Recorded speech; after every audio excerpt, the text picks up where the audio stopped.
subscribe Tito Manny Vlog.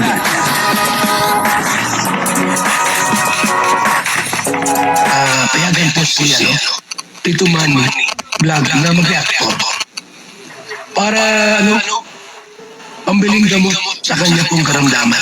Ang ating pong thumbnail ay kaya pala nag-aalala etong si Carla. Panoorin po natin yung video at alamin po natin sa video ito kung bakit po itong si Carla ay nag-aalala. Pero bago po yan, siyempre ako muna bumabati sa inyong lahat ng magandang umaga, magandang tanghali at magandang gabi sa inyong lahat mga kapatid. Kung saan man kayo ng panig ng mundo naroon ngayon, ay mag-iingat kayo palagi at pagpalain kayo ng ating Panginoon. Maraming salamat din po sa patuloy na tumatangkilik sa aking YouTube channel at nanonood sa aking video reaction. Patuloy lang po natin suportahan sila Kuya Bal Santos Matubang, Kalinga Prab, at Edna Vlog, Jack Tapia, at yung mga kasama ko pong reactor sa Kalingap. Ganun din po yung mga charity vlogger na Kalinga partner. Ito po yung video na kung saan, kaya naman po pala etong si Carla ay nag-aalala tuwing aalis etong si Tatay Alan at dito ay nakita po natin na talagang napakadelikado at kahit po si Starrax ay talagang natatakot din dahil po doon sa pagpunta nila sa dagat para mangisda. Papanoorin po natin yung video at ang kabuuan po ng video ito ay nasa YouTube channel ni Starrax TV. Patuloy lang po natin suportahan Starrax TV. Ito po yung video, panoorin po natin.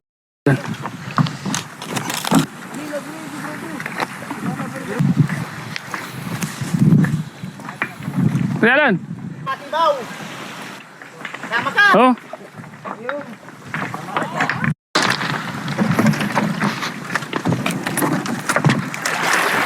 Tangka. Napatod? Tanong. Tama sa isip.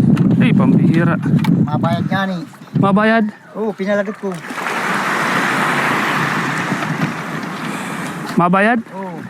Magkano bayad? Kanino mabayad?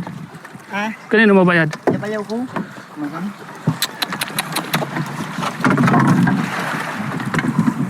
Oo, no. Ayan? Patawa. Sa ganang patahan. Di na pwedeng dugtongin yan. Ay, pili pa yan.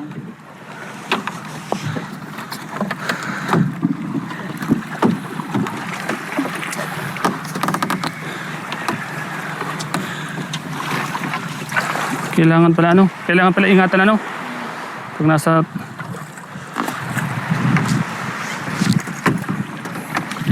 yan po.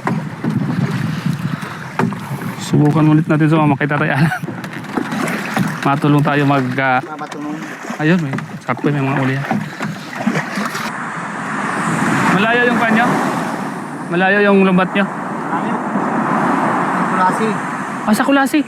Malayo. Malingap. Ayan po mga kalingap.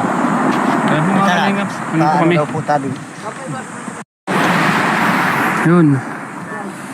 Buka natin.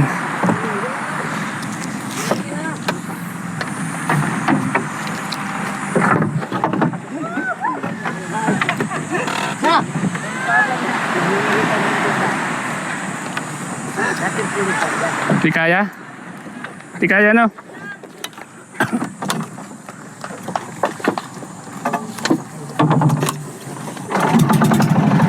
Yun na.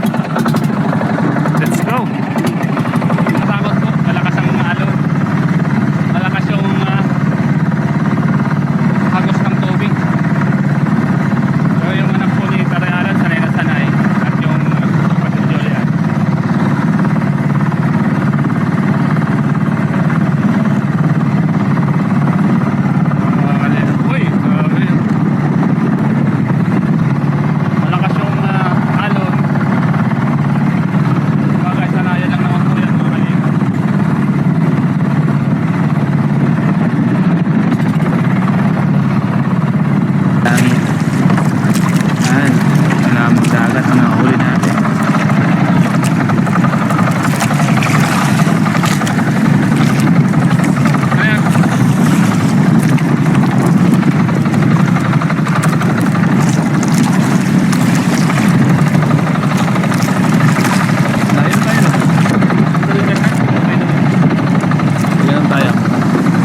Lagpas na tayo doon, oh. Kaya nandun tayo. Yung simbahan. Hindi natin makita. Hindi natin matakpan yung Doon yung tingnan. driver. Doon dati yung simbahan. Simbahan. Ngayon ulit na tayo. Yung sabihin, galing tayo doon. Kasi pinagkain. Tayo no? Galing ka na? Tayo doon. Ganun tayo. Lagpas na tayo doon, oh. Kaya nandun tayo. Yan ang simbahan. Ngayon. Doon yung tingnan. Doon dati yung simbahan. Simbahan. Ngayon ulit na tayo. Yung sabihin, galing tayo doon. Kasi pinagkain. Ay, maliit. Malit yung alimasag na huli. Kaya ito po ang mga kalingap, mga kanyang kasi pag-tatay ko sa Maliit. at O ano, eh, pinakawalan mo? kasama Maliit pa, no? Kasama po sila sa lao. Kakainin lang ng isda yun. Kaya siya panlaban ng kamay. Butas-butas na yung lambat, oh. Sira-sira na po yung lambat. Kaya walang nahuli. Malapit na tayo sa pangko po. Butas-butas na yung lambat mo, Tatay Alan, no? Medyo malayo yung kanilang Sira-sira na.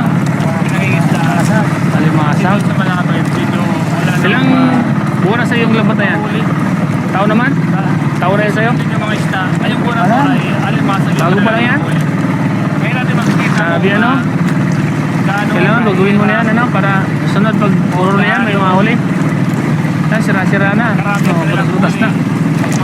Malaking butas. Sabi nga nila, minsan May isda, oh. minsan meron din. May isda. Minsan logi. Pero paano yung mga pangulam-ulam, ano? Yung gasto sa gasolina, Pangulam-ulam. mas malaki pa. Andyan, ano? Sa mga nahuli nila. Kaya May pangulam ka na. tsagaan lang talaga. Hindi mo na bibiliin, ano? Tsagaan lang pag Uy, lakas ang alon. Grabe. Malang bayog tayo. lalo ngayon malakas ang alon. Talagang minsan nakakapa din pag nandito ka na sa gitna ng dagat, mga kalingap. Ayun. So yan po mga kalingap. Hindi ka malakas yun. Alon, makakita nyo. Pabilik ko mga jahong ka mga kalingap. Sa akin, hindi to normal kasi siyempre first time natin sumama kasi hindi masyado na ganito yung alon kalakas. Hindi masyado. Although lagi tayo nasama dati, pero iba ngayon, malakas yung alon. Nakakakaba. Sakaling, basta sabi nila, huwag ka lang daw bibitaw sa kating sa tubig sa kawayan na lang in case.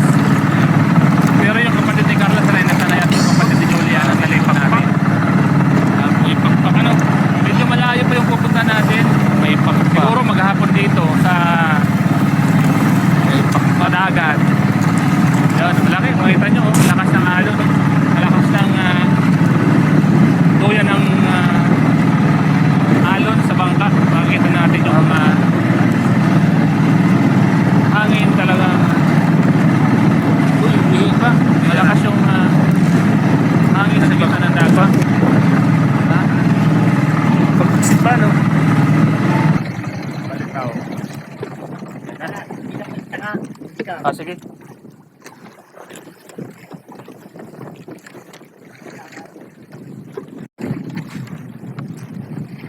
Talaga po palang napakadelikado ano po ng hanap buhay ng tatay ni Carla, si Tatay Alan. Ano po? Kasi dito nga ay nakita po natin ano na napakalakas ng alon. Ano po, at mismo si Starax ang nagpatunay niyan. Talagang medyo kabado po si Starax ano. Sabi niya nga po ay parang tumitindig yung kanyang balahibo. Ibig sabihin ay talagang kabado. Ano po, etong si Starax. Bagamat nakikita po natin ay matapang itong si Starax. Ano, pero dito ay talagang medyo kinabahan po siya. Ano po, pero yung mga kasama niya ay okay lang. Ano, sabi nga po ni Starax ay sanay na sanay nga daw po itong kapatid ni Carla at saka sila Tatay Alan. Ano po, kahit malakas po ang alon ay parang baliwala lang sa kanila. Patawa-tawa lang. Ano po, pero bagamat ganoon ano na parang sanay na po sila pero napakadelikado pa rin po.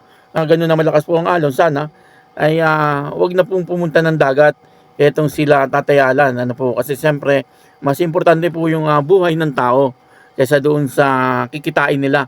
Siguro hindi rin mapigilan sila Tatay Alan kasi nga gusto rin kumita ng pera, kaya kahit nga po malakas ang alon ay talagang nangingisda po sila. Napakasipag po ni Tatay Alan.